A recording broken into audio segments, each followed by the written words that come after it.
안녕하세요. 자, 오늘 저희가 함께 살펴볼 자료가 하나 있는데요. 솔직히 처음 딱 보시면 이게 뭐지? 하실 수도 있어요. 수송아지 2마리, 어린 양 7마리, 고운 가루 10분의 3. 무슨 고대 회계장부나 아니면 제사용품 주문서 같거든요. 바로 구약 성경 민수기 28장입니다.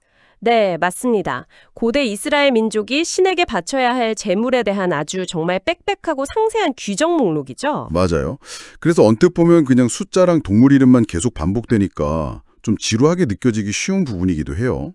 하지만 저희의 오늘 임무는 이 건조해 보이는 목록의 그 행간을 읽어내는 겁니다. 왜 이렇게까지 세밀하고 때로는 뭐랄까 집요하게 보일 정도로 구체적인 지침이 필요했을까요?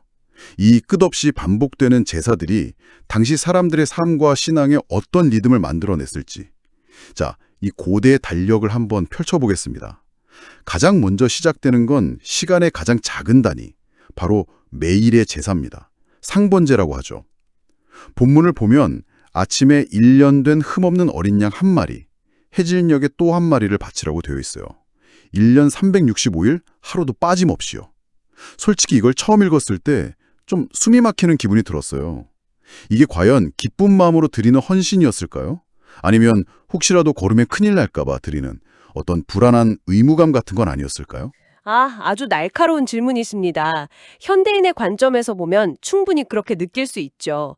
하지만 이 제도의 핵심을 이해하려면 두 가지 키워드를 먼저 붙잡아야 합니다. 바로 항상성과 기억입니다. 형상성과 기억이요? 네, 이건 특별한 날에만 하는 이벤트가 아니라 말 그대로 일상을 관통하는 배경음악 같은 거였어요. 매일 아침 눈을 뜨고 또 하루를 마무리하면서 이 제사를 통해 우리는 누구와 관계 맺고 있는가를 계속해서 상기하는 장치였던 거죠. 하루의 시작과 끝을 신과의 관계로 열고 닫는다. 그런 상징적인 의미가 있군요. 아주 강하죠. 관계를 상기하는 장치라 흥미롭네요. 제물 구성을 보니까 단순히 양만 태우는 게 아니더라고요. 고운 가루와 기름을 섞은 소재, 그리고 독주를 부어드리는 전제가 한 세트로 묶여 있어요. 이거 거의 완벽한 한 끼 식사처럼 보이는데요. 바로 그 점이 정말 재미있는 부분입니다. 특히 2절을 보면 신이 이 예물들을 가리켜서 나를 위한 나의 음식이라고 표현해요. 나의 음식이요? 네. 이게 정말 신이 물리적으로 배가 고파서 음식을 요구한다는 뜻은 아니겠죠. 고대 사회에서 함께 식사를 한다는 건 관계의 가장 근본적인 표현이었습니다. 친밀함, 교제, 언약의 상징이죠. 그렇군요. 즉, 이 매일의 제사는 신을 위해 밥을 차려드리는 행위를 통해 신과 이스라엘이 한 식탁에서 교제하는 가족 같은 관계임을 매일 확인하는 의식이었던 겁니다. 법적 의무를 넘어선 아주 친밀한 관계로의 초대로 볼 수 있는 거죠. 하나님의 식사라니 그렇게 생각하니까 갑자기 이 규정들이 굉장히 인격적으로 다가오네요. 자, 그럼 이 매일의 기본 식사라는 베이스라인 위로 이제 시간이 흐르면서 뭔가가 더해지기 시작합니다. 주간 단위인 안식일이 되면 매일 드리는 상번제 외에 어린 양 2마리를 추가로 드려요. 쉬는 날인데 제사의 양은 오히려 늘어나는 셈이네요. 그렇죠. 현대적인 개념의 쉼과는 조금 다릅니다. 안식일은 노동으로부터의 쉼 동시에 신에게로의 집중을 의미했거든요. 그냥 쉬는 게 아니라 네. 평일에 하던 생업을 멈춘 그 시간에 그 에너지를 온전히 신과의 관계에 쏟는다는 의미로 재물을 더하는 겁니다. 뭐랄까, 기본 상차림은 그대로 두면서 주말 특식처럼 특별 메뉴를 하나 더 올리는 그림을 상상하시면 돼요. 기본 위에 쌓아 올리는 방식이군요. 기본을 잊지 않으면서 특별함을 더한다. 이 원리가 앞으로 계속해서 반복될 겁니다. 그렇군요. 이 패턴은 매달 초하루, 월삭이 되면 훨씬 더 극적으로 나타납니다. 갑자기 스케일이 확 커져요.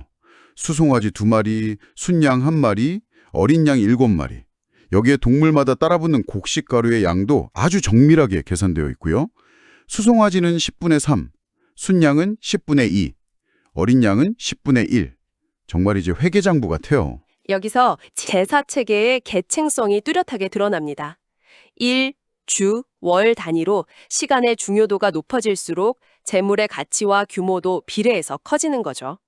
그런데 월삭 제사에서 정말 주목해야 할 점이 하나 더 있습니다. 15절에 보면 이 모든 번제물 외에 속죄제를 위한 순념소 한 마리가 처음으로 등장해요. 아, 속죄제요?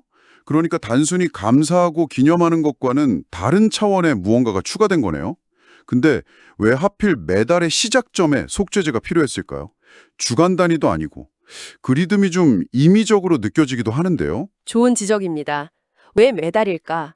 이건 아마도 인간의 삶의 주기를 고려한 것으로 보여요. 한 달 정도의 시간이 흐르면 공동체 안에 알게 모르게 죄나 갈등, 부정함이 쌓일 수 있다고 본 거죠. 아, 한 달 정도의 단위로. 네. 그래서 매달 새로운 달이 떠오르는 시점에 지난 한 달간의 잘못을 씻어내고 관계를 리셋하는 영적인 재정비 시간을 가진 겁니다. 단순한 감사와 헌신을 넘어서 공동체의 정결과 회복이라는 기능이 더해지는 순간이죠. 매달 누르는 새로 고침 버튼이라. 그 비유가 딱 와닿네요. 네, 영적인 새로 고침 버튼이었던 셈입니다. 자, 그럼 이제 달력의 단위를 훨씬 더 틔워서 1년 단위의 큰 명절, 절기로 넘어가 보겠습니다. 첫째 달 열 나흔 날, 6월절을 시작으로 이래 동안 무교절이 이어지는데요.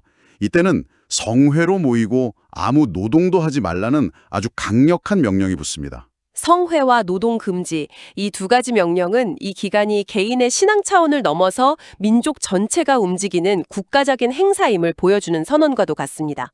모든 백성이 일상의 생업을 완전히 멈추고 우리는 누구인가 라는 민족의 정체성이 시작된 그 순간, 즉 이집트로부터의 탈출이라는 역사적 사건을 기억하는데 모든 것을 집중하는 시간이죠. 그런데 정말 이건 좀 압도적인데요. 월삭 때 드렸던 그 거대한 규모의 제사, 수송아지 둘, 순양 하나, 어린 양 7마리를 무교절 기간 7일 동안 매일 반복한다는 점입니다. 24절에 너희는 이 순서대로 7일 동안 매일 들이대 상번제와 그 전제 외에 드릴 것이며 라고 딱 못 박아두고 있어요.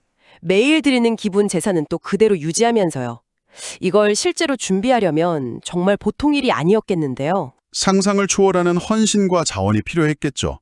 이것은 공동체 전체가 이 절기를 지키기 위해 얼마나 거대한 노력을 기울였는지를 보여주는 물질적 증거입니다.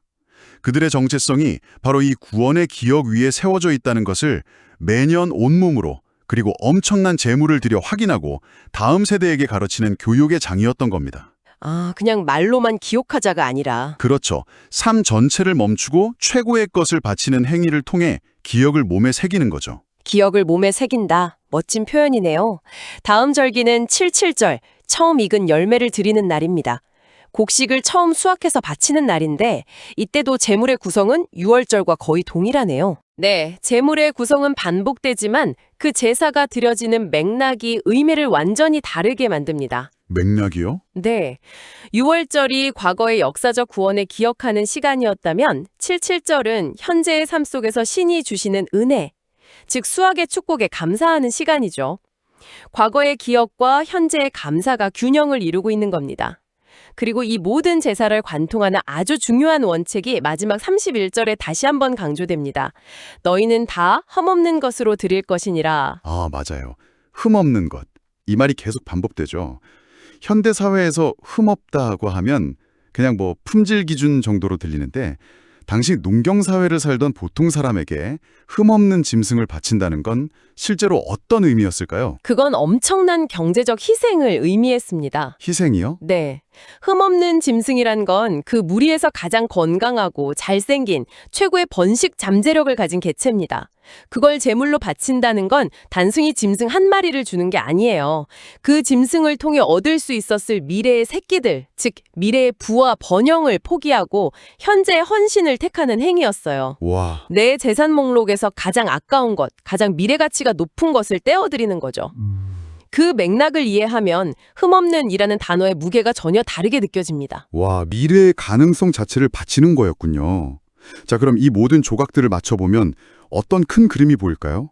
매일, 매주, 매달, 매년 점점 확장되면서 반복되는 이 정교한 제사 시스템, 이 숨막힐 듯 복잡한 규칙들이 궁극적으로 말하고자 했던 핵심 메시지는 뭘까요? 이 구조 자체가 메시지입니다. 이스라엘이라는 공동체의 삶 전체가 신을 중심으로 조직되어 있다는 것을 보여주는 거대한 설계도 같은 거죠.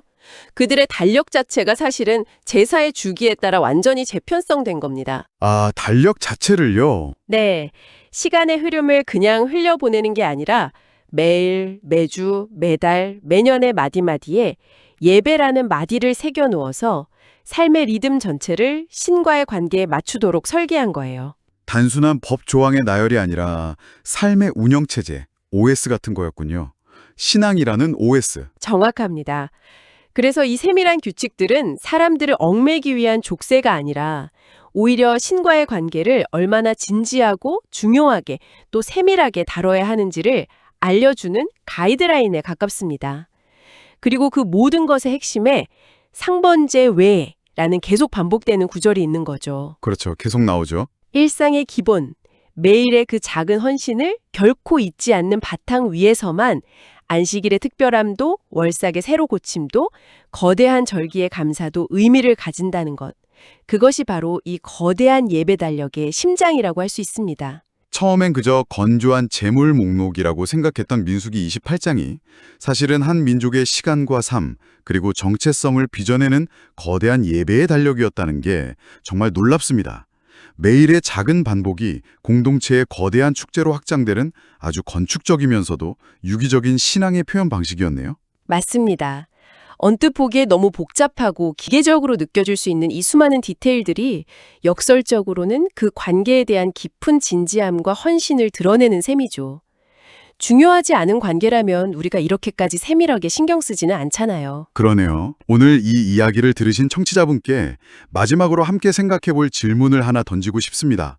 모든 것이 즉흥적이고 개인의 감정과 자유로운 표현을 중시하는 오늘날의 관점에서 보면 이런 정해진 형식과 엄격한 규칙, 그리고 끊임없는 반복에 기반한 고대의 예배 방식이 조금 낯설게 느껴질 수 있을 것 같아요. 그렇죠. 저런 틀이 오히려 진정한 마음을 방해하고 형식만 남게 하는 건 아닐까 하는 의문이 들 수도 있고요. 바로 그 지점입니다. 이토록 견고하게 짜인 틀이 과연 사람의 헌신을 더 깊고 꾸준하게 만들었을까요? 아니면 시간이 흐르면서 의미는 잊힌 채 그저 무의미한 습관으로 전락하게 만들었을까요? 틀과 진심의 관계, 한 번쯤 곱씹어볼 만한 질문인 것 같습니다.